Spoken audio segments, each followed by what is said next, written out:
বেশি করে ছড়াচ্ছে। এই সাহেবগঞ্জে একজন আছে যার বিক্রি হয়েছে, যার নিলাম হয়েছে ভেটাগুড়িতে। সে নিজের মাথা বিক্রি করে দিয়েছে ভেটাগুড়িতে। যেমন তেমন খবর ছাপাচ্ছে, যেমন তেমন খবর পোস্ট করছে। শুধু আমার কথা বলুন, আমার সহকর্মীদেরও ক্ষোভ আছে।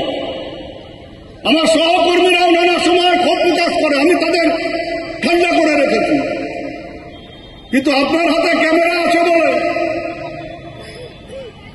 আপনার লেখার ক্ষমতা আছে বলে আপনি যা খুশি করে যাবেন, আপনি যা খুশি বলে যাবেন।